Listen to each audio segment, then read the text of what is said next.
Well, hello everybody. What I want to present you is a mercenary build focused around quarterstaff and all the monk skills, obviously. But what is quite good about this build is that you can run from like level 1 to level 50, 60 or even more through the late game with just one item, which we are focusing our build about, which is Pillar of the Caged God. Because every 5 points in strength gives us 12 increased weapon damage. Every 5 dexterity gives us 2% of attack speed, and every 5 intelligence gives us 2% of increased area of effect. Obviously we are maxing our strength the most we can, with a little bonus of dexterity or intelligence if we can get that somewhere. And you might ask why Mercenary? Because I think it has a really nice correlation with our strength stat, and it starts at the bottom of the tree, which gets us more strength passives. Let's start maybe with the Ascendancy. We went with the Gaming Ascendancy because of the enhanced effectiveness. Why is that? Because our inherent bonuses from intelligence, strength and dexterity are doubled. What does it mean, and what are the inherent bonuses? They are the bonuses that you get from your attribute. So let's say strength. Every one strength grants you 2 life. With that ascendancy passive, every 1 point of strength gets you 4 life instead. And why is it so good? Because thanks to that we are almost unkillable. As you can see, I'm like level 54 right now, and my HP pool is almost 3,700. Yeah, that's like a lot, like really a lot.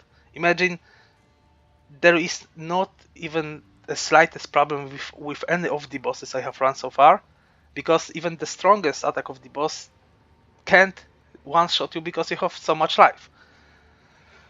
So we mainly focus on our strength stat to get our damage and our life, which is our survivability, and the rest is pretty normal. Like we try to cap our resistances. We try to go for evasion or evasion / armor. It doesn't really matter, but the more evasion you get, the better, obviously. As for the items, the quarterstaff is the only item you need. It's good if you can get like a corrupted one. Because the corruption effect can give you more, let's say, increased weapon damage per 5 strength. Normally it's I think 10%, but I corrupted my stuff to 12%. It's a nice bonus, but it's not really necessary. You don't really need it corrupted. It can be like, basic without the corruption, and you will run everything just fine. For the rest of the items, the only unique item you might need, I think, it's really good for starting, and it's hard to replace that later on, unfortunately. We are trying to run the Maginord Gaidro because it gives us up to 50 strength, which is really nice. Just 50 strength is like 200 HP and a lot of damage for our character. And nextly, if it goes for the other pieces, you want to try to get like strength on all the pieces wherever you can get them to get your strength to maximum stats. And the rest is pretty self-explanatory. The more movement speed you have, the better. For the boots, for the gloves, if you have like flat damage, like physical damage to attacks, lightning damage to attacks, it's really nice. Other than that, just go strength and max life if you can find it. For the rings, also if you have flat damage, resistances, and of course the attributes, similar with the amulet. Chest isn't really that important too, because we are also seeking just the attributes and resistances on that. Same with the helmet.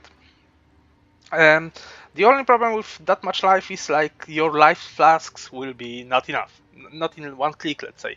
Like right now I have a transcendent life flask which gives me like 840 life, which unfortunately is like 1/3 of my total HP. So if you really need it, you'll have to spam it more than normally. But it's not, like I said, like most bosses won't even pose any problem to you. There isn't a single instance of a boss that can kill you with that much HP at your current level. So it's like a walk in the park. You are pretty much immortal. And yeah, that's a life changer. So let's go to the gems. What gems do you want to use and what skills? I personally like the most the Stormwave because it's really nice. It has really nice damage and really nice coverage for clearing. So with Stormwave I have Primal Armament for additional damage, Martial Tempo for attack speed, Lightning Infusion for another additional damage, and Upheaval, which is optional, but it really helps out when you want to clear and deal more damage. Overall, on your DPS meter, the Upheaval will like strip your DPS, but overall it looks... you don't see it, see that, but it deals more damage because you do 3 attacks. So with Upheaval, yeah, we are doing like, you know, the 3 cones with the skill, but without the Upheaval we are doing just 1, but you know, the DPS skyrocket a bit, but it's just one cone and it's really a bit worse for clearing the mobs. But for the whole game, like up to level 52, sorry, because you need level 52 to equip Upheaval, I just went with, you know, the single use, single cone Stormwave. And next we have Herald of Thunder, which is just a nice buff to have. It's supported by Elemental Focus and Electrocute to get some more shocking effect and Electrocute build up. This setup will be nice when I will be able to generate auto power charges. Right now I can't do that, but I will tell you about later. For bosses I tend to drop the Tempest Bell with Expanse and Heavy Swing, which is, you know, I also tend to use Tempest Through sometimes just to proc the Tempest Bell somewhat, you know, quicker. The other aura I use is Wind Dancer, supported by Vitality and Clarity. Just, you know, some life leech and mana regeneration.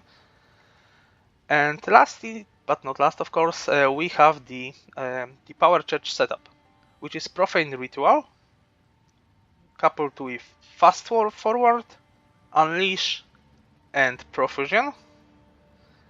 So we can generate charges for the Charged Staff skill, which is supported by Perpetual Charge and Persistence. Unfortunately, because we are starting on the bottom side of the tree, it's not really that easy to get up to the Monk tree for the Resonance, so we can generate the charges automatically. But you know, but it's not really needed. We just use Profane Ritual, like you kill some maps, you just press the skill, and it will generate the charges for the charged stuff. So that's pretty much charged stuff is, yeah, like I said, probably Persistence and Perpetual Charge. But that's pretty much it. The whole build focuses on getting the most strength that we can get, so we have a lot of more life and survivability, and we are pretty much unkillable. Like if you have capped resistances, a little bit of evasion, you're pretty much immortal, because nothing can kill you that fast. Nothing can one-shot you or two-shot you or even three-shot you. You are pretty much really strong, and the damage is quite strong too, because every point of strength, like on the tree, will give us damage on our skill. It's mostly around 60, I reckon. So like 3934, and boom.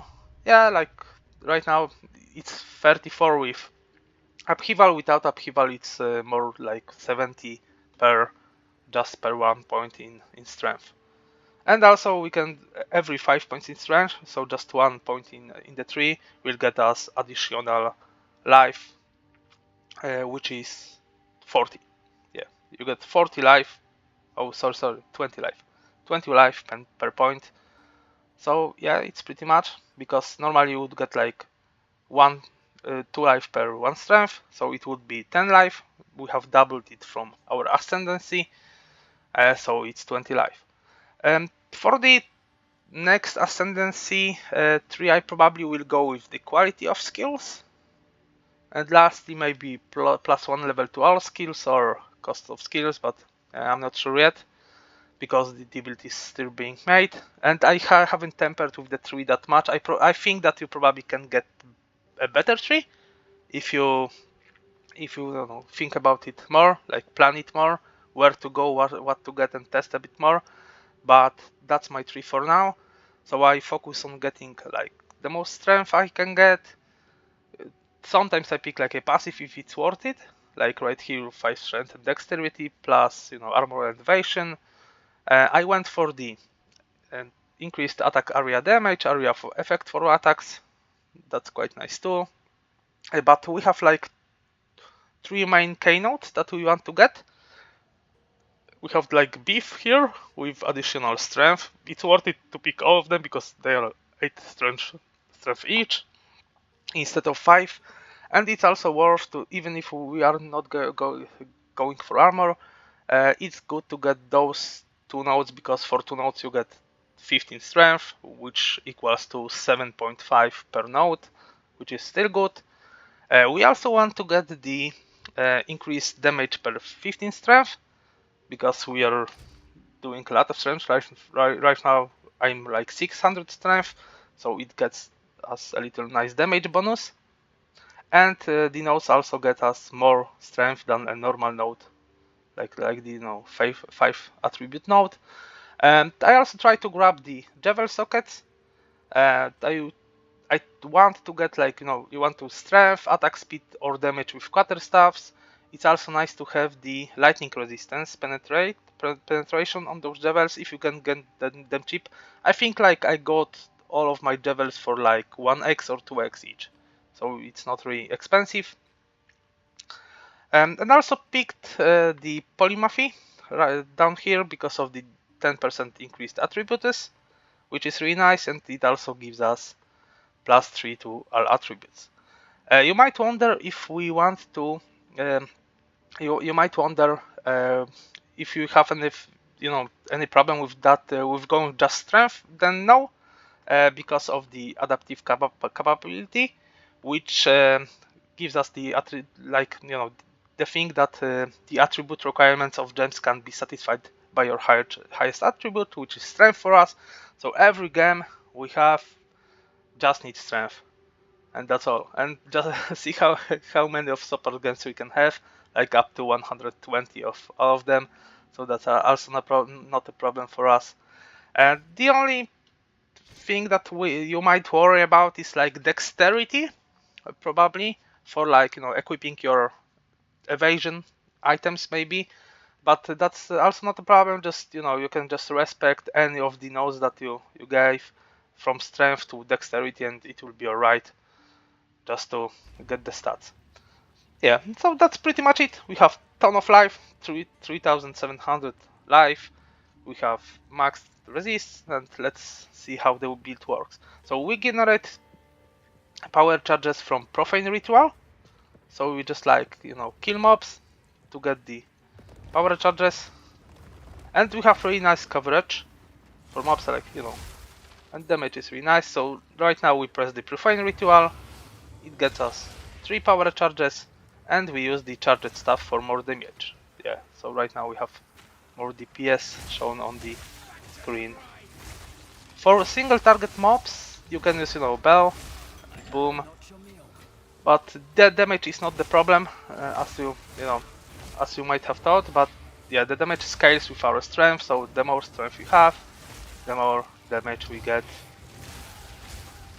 And it's pretty nice because you don't have to worry about any other items, you just go full strength and that's all. and damage is really nice. I never once struggled with my damage on the acts when I was leveling, because it's just too easy to get everything. So boom, boom, and everything is dying pretty quick.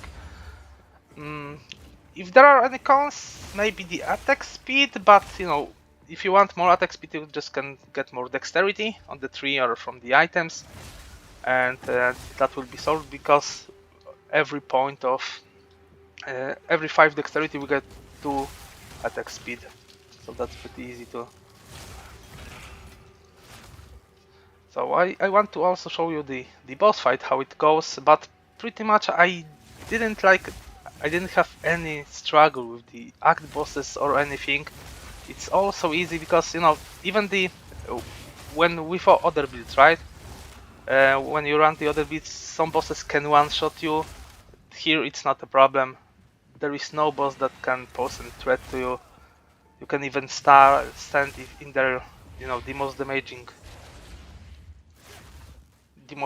attack, and you will be fine. So overall, I think that this build is like hardcore viable, even because it's so tanky, and you know, so survivability or something like. Sorry, I got like brain freeze. It's really nice. I think that, you know, some of the people might find other better usage for the tree, or you know, make a better build with that. But you know, that's just how it works for me right now, and obviously it can be even better when you find some better, you know, like tree placement, like skills, etc. So I even recommend for you to just play with it a bit more, you know, check your tree, check your everything, you know, try other ways to get more strength, more damage, the attack speed, because you know, I'm not like some PoE god that I had like couple hours in PoE 1, like around 500 I think, but I'm not really that good about building. Oh, I can see that we have a lag spike here, unfortunately.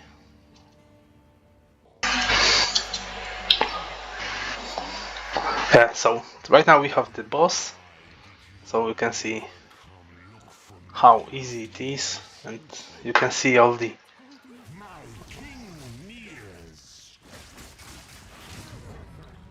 so his damage, like yeah, really a lot. Yeah, I mean, like, they deal some damage, but not that much.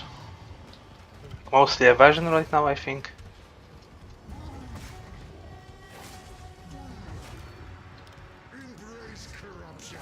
Well, anyway, yeah, like you can see, there's no damage at all. So we'd go like that, and we just fuck him up.